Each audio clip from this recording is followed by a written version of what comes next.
Bismillahirrahmanirrahim. Assalamu alaikum. My name is Amna Akram and welcome back to my channel Access Maths by Amna. अच्छा बच्चों, आज हम शुरू करेंगे 9th क्लास का मैथमेटिक्स। मैं शुरू करने से पहले इसके कोर्स का भी ज़रा ओवरव्यू आपको दे दूँ। ये भी रावलपिंडी बोर्ड के तहत पढ़ाया जाने वाला कोर्स है और मैं इंशाल्लाह पूरी कोशिश करूँगी, जैसा कि अपने लास्ट वीडियो में मैंने कहा था कि मैं फ़र्स्ट ईयर और सेकंड ईयर का कोर्स भी अपनी पूरी कोशिश करूँगी कि अपने चैनल के थ्रू शुरू कर सकूँ।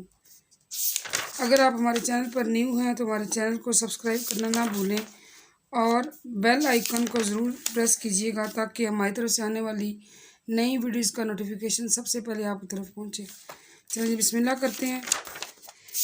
सबसे पहला जी जो 1.1 का क्वेश्चन है वो है जी, find the order of the following matrices. ये मैंने लिखा तो नहीं है, चलिए मैं लिख लेती हूँ।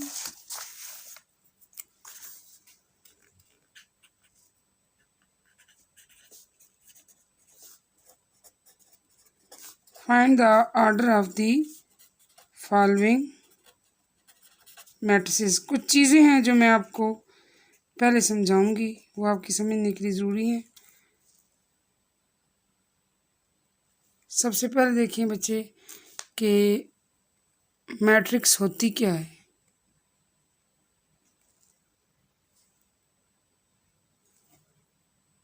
अच्छा, सबसे पहले आपको पता होना चाहिए कि मैट्रिक्स क्या होती है, ठीक है। मैट्रिक्स और उर्दू में से कहते हैं कालब। क्या कहते हैं जी? कालब। उसका स्ट्रक्चर आपको कुछ यूँ नज़र आएगा कि बड़ी ब्रैकेट्स यानी स्क्वायर ब्रैकेट्स के अंदर कुछ रकमें होंगी जो दर्ज होंगी, कुछ वैल्यूज़ होंगी जो आपको लिखी हुई नज़र आएंगी।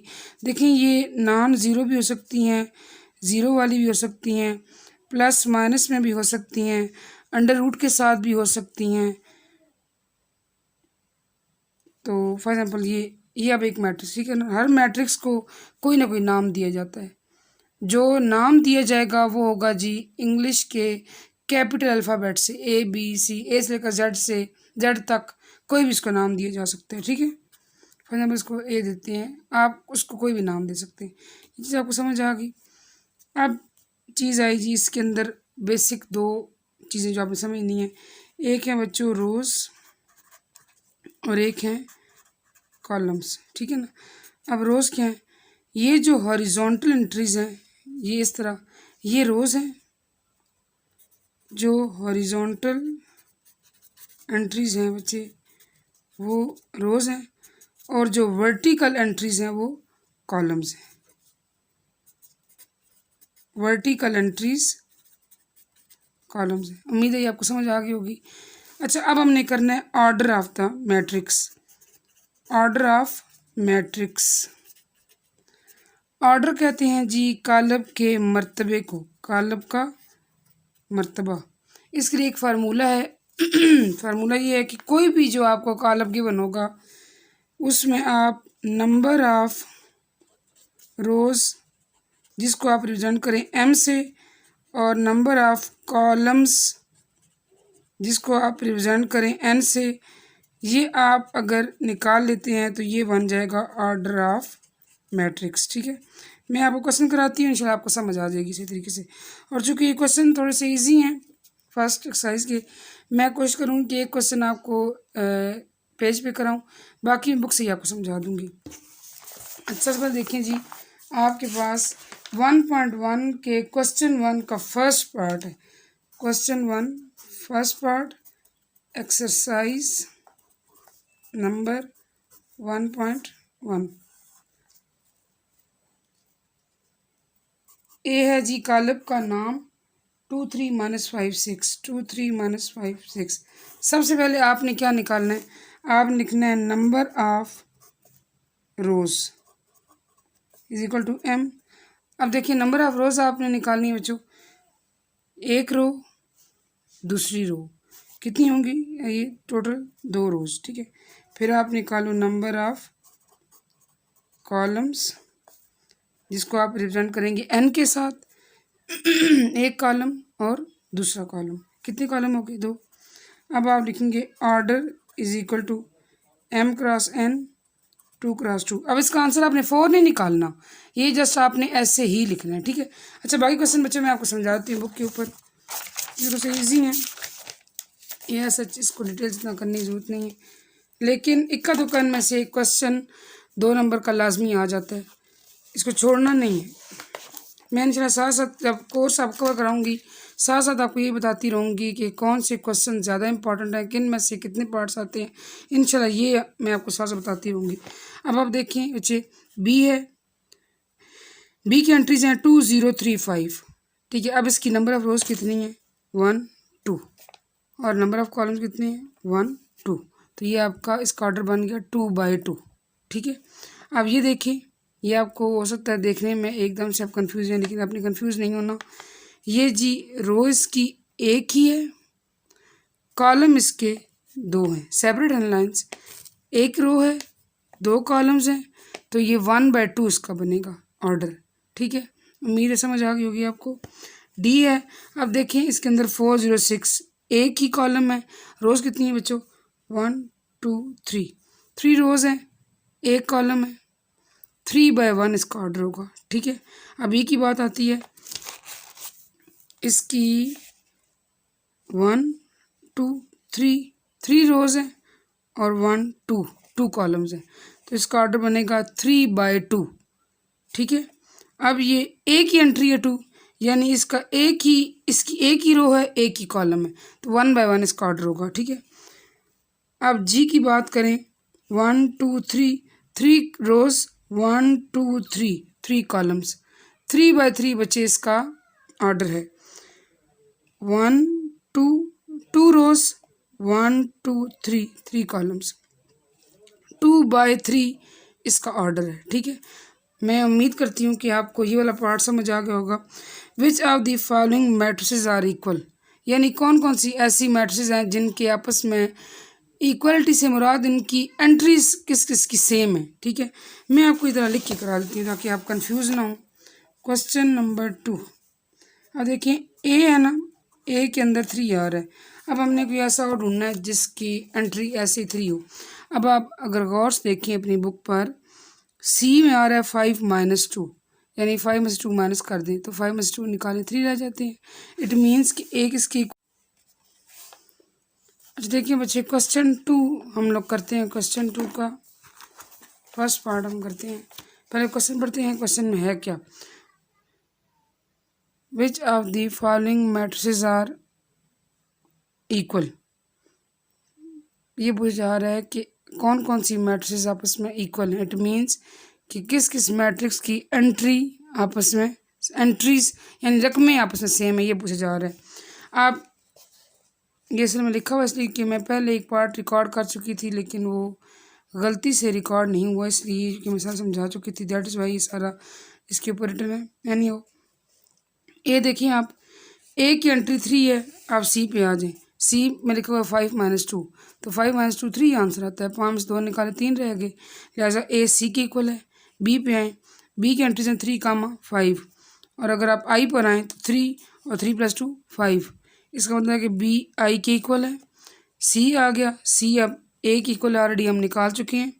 डी पे हैं 5 3, आप सोचेंगे कि शायद डी और आई आपस में इक्वल है, नहीं, ये 5 3 है, ये 3 5 है, ये दोनों आपस में सेम नहीं है, ठीक है। अच्छा ई 4 0 6 2, ये नीचे देखिए एच में 4 0 6 2, ये भी साथ सेम हो गया। और जे में देखिए अगर इनको हम सॉल्व करें 2 + 2 4, 2 - 2 0, 2 + 4 6, 2 + 0 2, तो ये तीनों चीज़ें सेम बनती हैं, इट मीन्स के ई एच और जे आपस में इक्वल हैं। एफ पे आए 2 6, और जी पे आए 3 में से 1 निकालें 2 रह गया, 3 में 3 प्लस करें 6 आ गया, इसका मतलब कि एफ जी के बराबर है। अब आगे हैं जी, हम ऑलरेडी निकाल चुके हैं, जी एफ के इक्वल है, एच वाला भी हम निकाल चुके हैं, आई वाला भी और जे वाला भी। होपफुली आपको ये चीज़ समझ आ गई होगी। लास्ट क्वेश्चन करते हैं, मुश्किल नहीं है, कोई भी चीज़ मुश्किल नहीं होती जब इंसान कोशिश करता है। और मैथ्स के मामले में देखिए, मैथ्स सिर्फ प्रैक्टिस मांगता है, आप जितनी प्रैक्टिस करेंगे। मुझे याद है कि मैं जिस टीचर के पास मैंने मैथमेटिक्स पढ़ा है, ही यूज़ टू से कि revision is the beauty of education. वो ये कहा करते थे कि आप जितनी मैथ्स की जितनी किसी भी सब्जेक्ट की रिवीजन करेंगे उतना आपके लिए अच्छा है, उतना ही वो आपको सब्जेक्ट अच्छा असबर होगा, ज़हन नशीन होगा। तो मैथ्स आपसे सिर्फ प्रैक्टिस मांगते हैं, नथिंग एल्स। क्वेश्चन नंबर 3 में क्या कहा जा रहा है, पहले मैं आपको क्वेश्चन पढ़ के बता देती हूँ। Find the values of A B and C which satisfy the matrix equation. के आप ए बी सी डी चारों की वैल्यूज मालूम करें, कीमतें निकालें। विच सेटिस्फाई द मैट्रिक्स इक्वेशन, यानी ये जो मैट्रिसेस हैं दोनों, ये इक्वेशन को सेटिस्फाई करती हैं। अच्छा मैं बताती हूँ, पहले मैं सवाल लिख कर बताती हूँ कि इस बात का मतलब क्या है। A plus C, A plus 2b, C-1 4d-6 is equal to 0-7 3 2d। बच्चे मैट्रिक्स इक्वेशन का मतलब ये है कि जब इन दोनों मैट्रिक्स के दरमियान इक्वल का साइन आ गया, इट मीन्स इनके मतनाज़रा अरकान, या आप यूँ कह लें आमने सामने के अरकान आपस में बराबर हैं। अरकान से मुराद रकमें, एंट्रीज़, वैल्यूज़ जो इसके अंदर लिखी हुई, ठीक है। मैं साथ उर्दू का से बताती रहती हूँ कि ताकि वो बच्चे जो उर्दू मीडियम के हैं उनको बहुत मुश्किल ना हो। इंग्लिश मीडियम पढ़ने वाले, उर्दू मीडियम पढ़ने वाले दोनों बच्चे मेरी वीडियो से मुस्तफ़ीद हो सकें। इसका मतलब कि ए प्लस सी 0 की इक्वल है, ए प्लस 2b-7 की इक्वल है, C-1 3 की इक्वल है, 4d-6 2d इक्वल है, ठीक है ना। आप लिखेंगे फ्राम अबव मैट्रिसेस। चलिए जी लास्ट क्वेश्चन की तरफ बढ़ते हैं। क्वेश्चन नंबर 3 1.1 एक्सरसाइज का। अच्छा मैं क्वेश्चन पढ़ के आपको बताती हूँ कि क्या कहा गया इसमें। Find the values of A B and C, C and D, कि आपने कीमतें मालूम करनी है ए बी सी और डी की, विच सेटिस्फाई द मैट्रिक्स इक्वेशन। पहले मैं मैट्रिक्स लिखती हूँ, फिर मैं बताती हूँ कि इस बात का क्या मतलब है कि which satisfy the matrix equation. देखिए आपके पास ये है जी A plus C, C-1 a plus 2b and 4d-6 is equal to 0-7 3 and 2d। अच्छा बच्चों मैट्रिक्स इक्वेशन को सेटिस्फाई करने का मतलब ये है कि जो मैट्रिक्स की एंट्रीज है ना आमने सामने की, जैसे इसकी ये वाली एंट्री और इसकी आमने सामने की वाली एंट्री, इस तरह जो इसकी है ये वाली एंट्री है, यहाँ पे ये वाली, ये आपस में इक्वल है। इट मीन्स कि आप लिखेंगे from above we can get A plus C 0 के बराबर, मीन 1 का नाम दे दें, ए प्लस 2b-7 इंटू का नाम दे दें, C-1 is equal to 3 equation 3 का नाम दे दें, and 4d-6 equal to 2d का नाम दे दें, ठीक है।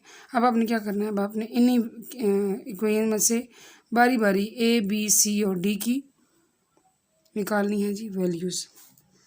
सबसे पहले अगर आप देखिए आसान जो जिसकी वैल्यू जल्दी निकल सकती है वो कौन सा है, from equation number 3 C-1 is equal to 3 है ना बच्चे। सी को अकेला करना है, जिसकी वैल्यू निकालनी होती है उसको हमेशा क्या किया जाता है, अकेला किया जाता है। अब इस साथ क्या फालतू है, -1 फालतू आ रहा है ना, उस साइड पर ले जाएंगे इक्वेशन की दूसरी साइड पर, वहाँ जाके क्या हो जाएगा, मैंने आपको लास्ट वीडियो में बताया था, अगर यहाँ -1 है तो वहाँ 3 के साथ जाके ये +1 हो जाएगा। सी अकेला रह गया, 3 + 1, सी हमारे पास 4 आ गया, ठीक है। अब आप इसको पुट करें इक्वेशन 1 में, ठीक है ना। ए प्लस सी की जगह 4 इज इक्वल टू 0, ये 1 में।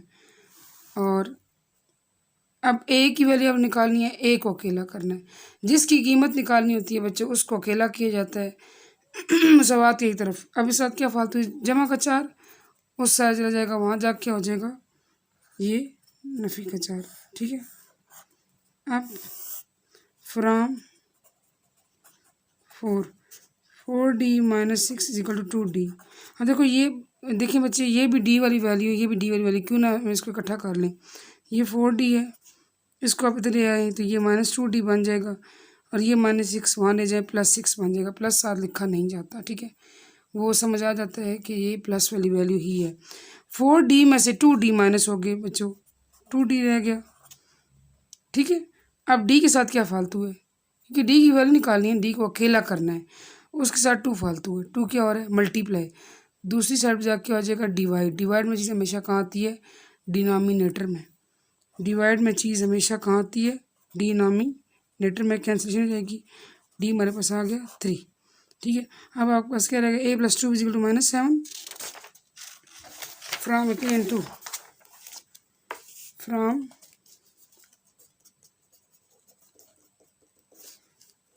a+2 b -7। अब इसमें से किसकी वैल्यू में मालूम है?